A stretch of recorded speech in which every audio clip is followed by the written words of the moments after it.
आज आपका संकल्प टेस्ट सीरीज का टेस्ट था, कैसा हुआ पेपर? प्रगति सर बहुत अच्छा था, मतलब लेवल काफ़ी सही था, नीट के लेवल सारे कवर किए थे और पूरा एनसीईआरटी बेस्ड था। कितने क्वेश्चन अटेम्प्ट किए हैं आप फिजिक्स में? फिजिक्स में अराउंड 25 से 30 के बीच में। आप सर मैं 35 अटेम्प्ट किए। बायो में? बायो में मैंने ऑलमोस्ट सभी अटेम्प्ट किए, बस 2 छोड़ दिए हैं। फिजिक्स में 25 से 30 तक भी, और केमिस्ट्री में 45 से 45 तक। बायो में 45। फिजिक्स में 25 और केमिस्ट्री में 40 और ऑलमोस्ट बायो में सभी किए हैं। पेपर का लेवल क्या लगा आपको? पेपर का लेवल सही था, एनसीईआरटी बेस्ड था, बायो तो पूरा एनसीईआरटी बेस्ड थी, ऑर्गेनिक जो है वो भी एनसीईआरटी की वाईक्यू बेस्ड थी, इनऑर्गेनिक भी हमारी एनसीईआरटी बेस्ड थी, और फिजिक्स है फिजिक्स भी थ्योरेटिकल भी थी, उसमें क्वेश्चन इजी लेवल भी थी और शॉर्ट टेक्स्ट लेवल भी थी। अनामिका? 20 में और बायो में 4 क्वेश्चन। पेपर देख के क्या लगा, मतलब किस पार्ट में क्या कमी थी? सबने क्वेश्चन पूरे नहीं किए? यस सर, मेरे फिजिक्स वाले पार्ट में और फिजिकल ऑर्गेनिक पार्ट में, केमिस्ट्री फिजिकल वाले पार्ट में रिवीजन की कमी है या उसको पढ़ने की आवश्यकता है अभी? थोड़ी रिवीजन की कमी है। रिवीजन की कमी। Yes sir. तो रिवीजन का मूड कैसे करेंगे सब बताएंगे प्लीज। जैसे फिजिक्स में कौन से चैप्टर से नहीं हुआ? पढ़ा तो सब दिया गया है। Yes sir. किससे नहीं सर हुआ? मेरा मैग्नेटिज्म वाले थे और जैसे हीट वाले जो है उससे उसमें तो क्वेश्चन नहीं होते हैं। हमारा मैग्नेटिज्म हो गया जो वेव का आया था, और एसएचएम का आया था वो नहीं आया। हमारा एसएचएम और मैग्नेटिज्म। हमारा भी वही कॉमन सोच के हो गया। तुम्हारा सर 11th के मॉडर्न पार्ट से, 11th की वो मॉडर्न फिजिक्स वाले पार्ट 12th के मॉडर्न से हाँ 12th के मॉडर्न में नहीं, था। 11th वाला जो है, 11th जो पार्ट 2 है फिजिक्स का, उस वाले चैप्टर से। चलो जो भी क्वेश्चन नहीं आ रहे उन क्वेश्चन, अच्छा सारे चैप्टर्स के फॉर्मूले लर्न सब कुछ लगभग ऑलमोस्ट तो आया। नहीं, सारा लर्न है। लर्न करने में कंफ्यूजन हो जाते हैं, क्योंकि जब फार्मूला देखते हैं तो फार्मूला याद रहता है, हाँ इस पर ये फार्मूला लगता है। ये तो सबसे बड़ी गलती है। ठीक है, कॉन्सेप्ट तो जरूरी है ही, सबसे पहले सारा फॉर्मूला अपने पास होना चाहिए। और लड़ाई कर रहे हैं बिना कोई इंस्ट्रूमेंट है ही नहीं, ऐसे ही चले गए लड़ने, ऐसे थोड़े हुए। ठीक है, जितने भी फॉर्मूले हैं सारे फॉर्मूले तो एकदम रटी जाने चाहिए। सबसे पहला काम ये होना चाहिए, बहुत कोई बड़ा फॉर्मूला है, बहुत मतलब दिक्कत है ना, ठीक है, तो बहुत नहीं, उसको लर्न कर लो एटलीस्ट। क्वेश्चन में मैंने जैसे एक बार उनको रिवाइज भी कराया थे कुछ चैप्टर्स, ठीक है, तो रीजन में मैंने माइंड मैप तरह से बनाया था, उस हिसाब से बना के तुम लोग को लर्न कर लेना चाहिए। बाकी जो नहीं आता है तो लोग इंडिविजुअली हमसे बताना, वो हम तुम लोग को फिर से एक्सप्लेन कर देंगे। जो भी टॉपिक लेके, जैसे मान लो कोई चैप्टर नहीं आया तो उसको एक बार पढ़ के आओ, ठीक है, पढ़ के आना, हमसे बताना, हम इंडिविजुअली उसको फिर से पढ़ा देंगे। ठीक, और लेकिन सबसे पहले ये है कि फॉर्मूला किसी भी तरह का एकदम लर्न होना चाहिए। अब बाकी नोट्स में जितने क्वेश्चन हैं वो काम पहले कर लो।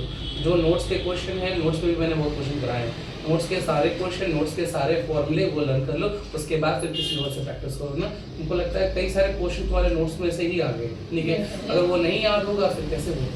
चलो बाकी जो भी होगा हमें बताना, मैं जरूरी फिर रिवाइज करा देंगे, ठीक है। बायो के पेपर में आपने देखा होगा कि हर क्वेश्चन के आगे एनसीईआरटी के पेजेस मेंशन होंगे, ठीक है।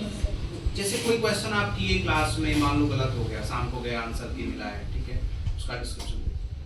अगर कोई दिक्कत हो रही है तो आप सीधे उस पेज पे जा सकते हैं, उस पेज पे सर्च कर सकते हैं, ओल्ड एनसीईआरटी के पेजेस जाएंगे, ठीक है ना, उसको आप देख सकते हैं। और वहाँ पर ना समझ में आए तो वो पैरा लाके कल की क्लास में आप पूछ लेंगे, ठीक है। जाके घर पे आंसर की मैच कराएंगे, जो भी क्वेश्चंस गलत हुए हैं उस क्वेश्चंस के सही आंसर ढूंढने का प्रयास करेंगे अपने लेवल पर, क्योंकि जो काम हम करते हैं ना उस पर अपना एक्टिव मूड एक तरीके से करते हैं। जैसे आंसर की मिल गई, वो एक पैसिव प्रोसेस है, आप आए हम आंसर बता दिए, वो भी एक पैसिव प्रोसेस है। हमेशा इफेक्टिव एक्टिव प्रोसेस होता है। आप अपने से थोड़ा क्या करें, एफर्ट करें तो जाएंगे। और जो पेजेस जिस पे दिए गए हैं उसका आंसर अगर समझ नहीं आ रहा है तो एक बार एनसीईआरटी की रीडिंग करेंगे, उस वहाँ से नहीं होता है फिर नोट्स देखेंगे जो क्लास में नोट्स बनवाया गया है, और प्लस इन सारी चीज़ों से नहीं होता है तो नेक्स्ट क्लास कर लोगी, मैराथन में आप आएंगे और उसको पूछ लेंगे, ठीक है बेटा।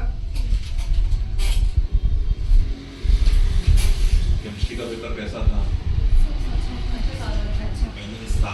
था ऑर्गेनिक, इनऑर्गेनिक, फिजिकल तीनों से क्वेश्चन लगभग बराबर के थे।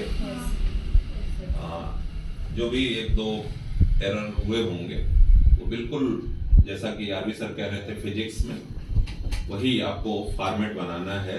रेगुलर वे में फिजिकल के फार्मूले और स्टेटमेंट ये एकदम से दिमाग में फीड होना चाहिए।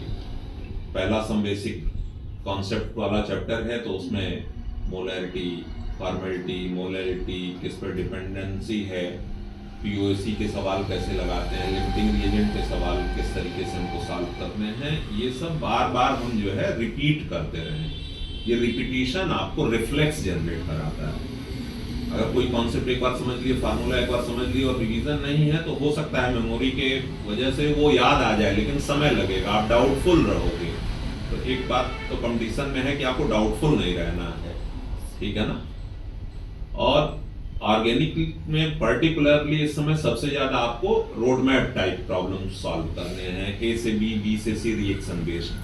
अब इस तरह के जब आप क्वेश्चन सॉल्व करते हैं तो मोर और लेस सारी चीजें ऑर्गेनिक की आ जाती हैं। उसी में सोच लेना हमको कौन सा रूल लग रहा है, M rule, anti M rule, कौन सा प्रभाव यहाँ इफेक्ट वर्क कर रहा है, कैसे मेजर प्रोडक्ट हम निकाल रहे हैं, किस तरह का क्लीवेज हो रहा है, किस तरह का इलेक्ट्रॉनिक डिस्प्लेसमेंट हो रहा है।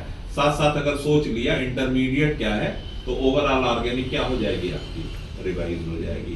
तो रोज कम से कम जो एक फॉर्मेट बताया है रिएक्शन वाला वो किया जाए, रोड मैप टाइप प्रॉब्लम किए जाए। जो भी क्वेश्चन में डाउट हो उसको ले आकर के जहाँ कॉन्सेप्ट आपको लग रहा हो कि नहीं हम तो इस तरीके से सोच रहे हैं और सवाल का जवाब हमारा नहीं आ रहा है, आंसर नहीं आ रहा है, उसको डिस्कस किया जाए।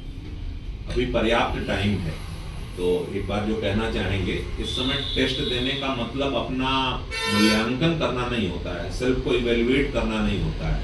अभी जो टाइम है इस समय जो टेस्ट दे रहे हैं ये अपने आप को एनालाइज करने का टाइम होता है। दोनों में बहुत अंतर है। मतलब आज की डेट में जो भी बच्चा तैयारी कर रहा है नीट का, अगर वो अपने इस नंबर को मान ले कि यही हमारा फाइनल नंबर होगा तो नर्वसनेस आने लगेगी, फिर वो पेपर नहीं देना चाहेगा। आपको ऐसा नहीं समझना है। अभी आपको समझना है कि हमने जो कुछ पढ़ रखा है उसमें और कहाँ कहाँ कमियां रह गई हैं उनको हमको क्या करना है, इन टेस्ट के माध्यम से दूर करना है। तो जो क्वेश्चन नहीं हो रहे हैं उनके लिए और प्रैक्टिस करनी है और फिर फाइनल टच हम देते हैं उसमें जो है OMR की फीलिंग हमारी प्रॉपर हो, जितना हम जानते हैं वो प्रॉपर एग्जीक्यूट कर पाए, इसके लिए ये टेस्ट सीरीज बनी होती है। तो इसमें जो है हमेशा बहुत पॉजिटिव होकर के आपको पार्टिसिपेट करना है। बायो में एक बार आप लोग पूरा टेबल रिवाइज कर जाइए, ठीक है, केवल टेबल। आज एक दिन बैठे तो टेबल रिवाइज कर, फिर एक दिन फिगर रिवाइज कर जाइए, ठीक है। उसके बाद से आपको देखना है कि कितने बोल्ड पॉइंट दिए गए हैं, बोल्ड पॉइंट का रिवीजन करना है। मतलब एक चैप्टर खोलेंगे तो टेबल, बोल्ड पॉइंट और फिगर, ये तीन चीजें दिमाग में फिट हैं तो उस चैप्टर का क्वेश्चन होगा, क्योंकि डिटेल में हम लोग पढ़े हुए हैं, डिटेल में हम लोग पढ़े हुए हैं। अगर कोई पॉइंट देखे, जैसे टैक्सा देखा तुमने द लिविंग वर्ल्ड में, टैक्सा नहीं समझ में आया, टैक्सॉन नहीं समझ में, तब उसकी फर्दर क्या करेंगे, रीडिंग करेंगे, ठीक है ना। कहीं बायोडाइवर्सिटी लिखा हुआ है वो नहीं समझ में आया तो उसकी रीडिंग करेंगे। जैसे C4 पाथवे लिखा हुआ है, C4 पाथवे नहीं समझ में आया तो उसकी फिर क्या करेंगे, रीडिंग करेंगे। क्रेंज एनाटॉमी देखा बोल्ड पॉइंट में, अगर मेमोराइज हो जा रहा है तो फिर क्रेंज एनाटॉमी नहीं देखेंगे, फिर आगे हम C2 साइकिल की बात करेंगे, ठीक है ना। पाथवेज जो दिए गए हैं NCERT में, जो पाथवे दिए गए हैं उस पाथवेज का भी क्या करना है, रिवीजन करना है, जो फिगर पे होता है, ठीक है ना। इतनी सारी चीजें करेंगे। एनाटॉमी में जो एनाटॉमिकल फिगर्स हैं उसका आपको स्टडी कर लेना है।